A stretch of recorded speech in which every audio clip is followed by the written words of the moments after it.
Well, folks, our entire culture has now decided men are women, women are men, and you must be forced to consume product that says so. This can be the only reason why Bud Light, a beer, is now promoting itself during March Madness, a male-oriented event, by hiring a man who says he is a woman dressed as Audrey Hepburn to sell you beer. This is a thing that actually happened over the weekend. I thought it was an April Fool's joke. Apparently, it is not an April Fool's joke, or we have no evidence that it was, and it's now April 3rd. Dylan Mulvaney, who is a man masquerading as a woman, was granted a sponsorship by Bud Light. Now, I understand Bud Light is piss water masquerading as beer. So I guess that, it's sort of trans beer, I suppose. But nonetheless, Dylan Mulvaney was paid money to advertise Bud Light, and they made a special can of Bud Light with Dylan Mulvaney's face on it. Not like Dylan Mulvaney's normal face, like before the jaw surgery, but like Dylan Mulvaney's new face. Here is a little bit of the video of Dylan Mulvaney announcing a sponsorship from Bud Light. By the way, I should just point out here, Dylan Mulvaney, a man who's pretended to be a woman for about a year, is now sponsored by, here's a list, Bud Light, Tampax, Where, Kate Spade, KitchenAid, in the blender, I guess, Plaza Hotel, Stella McCartney, and Crest. Well, I mean, is this person really moving product? I just have a question. Like, from a capitalistic perspective, is Dylan Mulvaney moving product? Apparently, Bud Light thinks so. So here's Dylan Mulvaney as a sponsored person by Bud Light. Hi. Impressive carrying skills, right? I got some Bud Lights for us. So, I kept hearing about this thing called March Madness, and I thought we were all just having a hectic month, but it turns out it has something to do with sports. And I'm not sure exactly which sport, but either way, it's a cause to celebrate. This month, I celebrated my day 365 of womanhood, and Bud Light sent me possibly the best gift ever, a can with my face on it. Check out my Instagram story to see how you can enjoy March Madness with Bud Light and maybe win some money too. Love ya! And then Dylan Mulvaney released another video of himself in a bathtub, in a bathing suit, blowing bubbles with the Bud Light. So first of all, just want to point out here how stereotypically ridiculous it is for a man to pretend to be a woman and then use every ridiculous stereotype about women. Apparently, women don't know what March Madness is. Did you know that? Did you know that no woman knows what March Madness is? You just thought it was a stressful month. How do women not find this utterly bizarre and insulting? I don't understand. And who is the crowd for whom Bud Light is doing this? And the answer is, of course, all of their friends. They're doing this for the intermedia. Their assumption is that there won't be a massive number of Bud Light consumers who look at this and go, I'm not buying Bud Light. Like, I'd rather just buy another crappy beer. Like, they think that they can get away with this, culturally speaking. And pretty much all of the culture thinks this because they live in a magical bubble of their own making. This is all nuttiness, or non-nuttiness, as the case may be. But again, it is not restricted to Dylan Mulvaney. Apparently, according to Breitbart, pop star Lizzo's brand, Yiddy, is launching shapewear for gender non-conforming communities. This includes chest binders for women and tucking thongs for men. I'm sure that is a massive bestseller. Yiddy said, quote, "When we say we support everybody, we mean it. We believe in radical self-love for people of all gender identities, including the trans, non-binary, gender fluid, and gender non-conforming communities that have been chronically underserved. Nothing says radical self-love like taping your up inside yourself. That is the radical self-love that people have been seeking for literally ages. The tucking thong is what they've been looking for ages. Or, some instrument that crushes your breasts to your body if you're a woman. This is how you perform radical self-love, guys. I know that you thought that was actually, seems like painful and unfortunate, but apparently that is an act of radical self-love. Now, all of this would just be a bizarre cultural moment, except for the fact it's being actively promoted by the federal government of the United States, to whom you pay inordinate tax dollars. When you're running a business, your employees can create all kinds of fascinating and terrifying situations. You don't think about HR a lot when you first start a business because you're more worried about, providing goods and services to people. But then you get a little ways in, you got some employees, and HR problems crop up. If you haven't actually gotten your HR in order, it can be a massive liability hole for you. This is why you should go to Bambee right now. Bambee gives you access to your own dedicated HR manager. This person is available to you by phone, email, and real-time chat. They'll help you run employee onboarding, terminations, and performance reviews. With Bambee's HR Autopilot feature, you can automate important HR practices like setting policies, employee training, and feedback procedures. All of Bambee's HR managers are based right here in the United States and can support the nuances across all 50 states.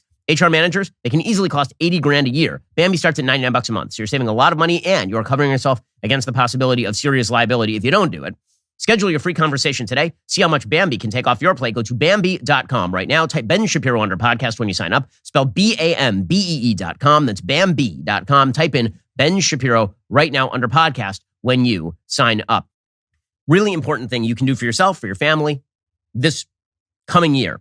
Really important. Preserve all those family memories. So you go out into your garage, and what you will see is a bunch of old VHS tapes. Do you even have a VCR anymore? No one has a VCR anymore. You see a bunch of old film reels from your parents. That stuff has been moldering in the garage for a while, and over time it degrades. What if you could preserve that stuff forever? I've done this for my parents several times with Legacy Box. I've done it for myself also with Legacy Box. Legacy Box does an amazing job.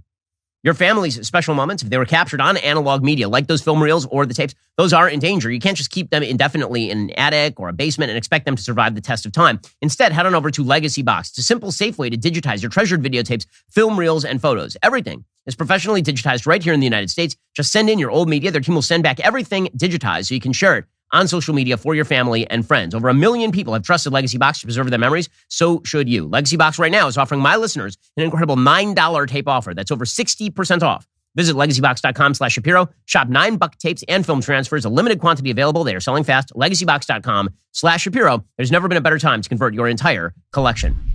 So, lest we forget, last week, a trans person murdered a bunch of Christian school children in Nashville, Tennessee. And this has gone completely unnoticed. It is not only unnoticed, but Saturday marks the Trans Day of Visibility because, by the way, I don't know if you noticed this, but trans people are like invisible. They're totally invisible. I mean, except for the fact that they now appear in literally every major television show and also every major ad campaign, including like Crest and Bud Light. They're utterly invisible. We need a Trans Day of because they're invisible, right? I mean, forget the fact that we actively have trans flags flying from federal buildings. No, super invisible, like just a secret that no one talks about, except for how it's been the talk of the town for literally a decade at this point. So we need to foster the trans ideology, the lie that boys can become girls. And we need to do that without reference to the fact that the radicalization of certain members of the trans community by the lie that there is a genocidal attempt to kill them, as opposed to not accepting the lie that they are in fact members of the opposite sex. That actively is a bad agenda and a dangerous agenda. But Joe Biden's going to double down on this thing. This is a culture war he apparently wants. He thinks this is a culture war he is going to win. He does. The left, I will say that pretty much all of politics, domestically, internationally at this point, is just a matter of reactionary idiocy.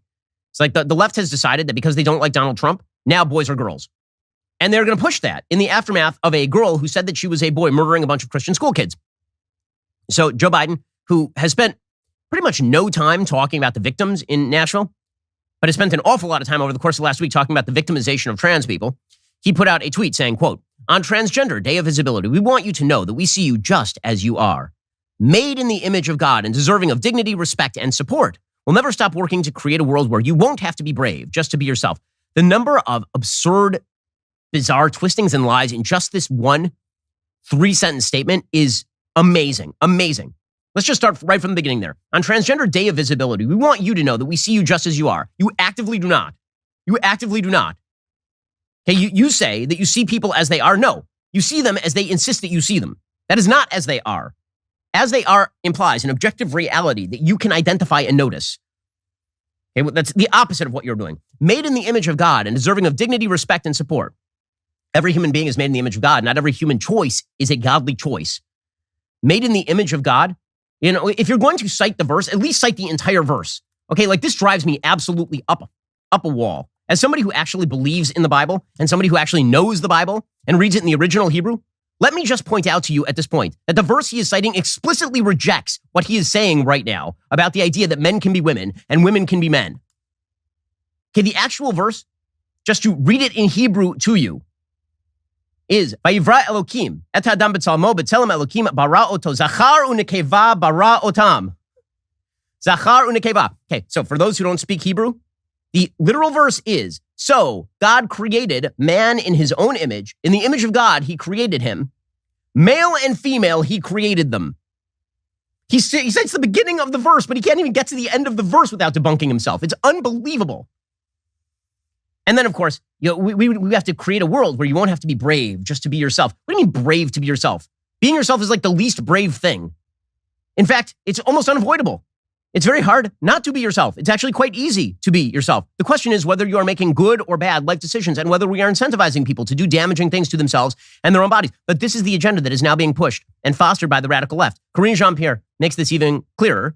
She tweeted out over the weekend, did our wonderful press secretary, quote, "This year's Transgender Day of Visibility comes in the midst of a historic wave of attacks on transgender kids." Oh, you know what it also came in the midst of? It came in the midst of dead Christian kids at a Nashville school. I don't see you commenting on that. That's weird. It's very, very strange. Nearly 600 anti-LGBTQ bills have been filed so far this year in state houses across the country, and more than half target young people, says Karine Jean-Pierre. As the president has said, transgender youth are the bravest people we know. The bravest. They're the bravest. So first of all, transgender youth, like 5-year-olds who say they're transgender, is a lie. Those are parents who are pressuring their kids into making decisions they're not qualified to make and have no basis to make. But they are the bravest people. Literally the. We're not talking about like members of SEAL Team 6 going and killing bad guys. The bravest people you know are kids who are sexually confused and gender confused and whose parents have decided to put them in the public about this sort of thing. To transgender folks across this country, says KJP, this administration has your back. This administration has your, again, didn't see a lot of tweets from KJP about the names of the kids who were killed in Nashville. That, of course, is utterly irrelevant. This has become a government policy. Now, this would be a good time for an American people that actually would like a normal definition of male and female to prevail, to come together. But that would require our politics to not be completely insane. All right, guys, the rest of the show is continuing right now. You're not going to want to miss it. We'll be talking with Alan Dershowitz about the Trump indictment, what it means legally. If you're not a member, become a member. Use code Shapiro at checkout for 2 months free on all annual plans. Click the link in the description and join us.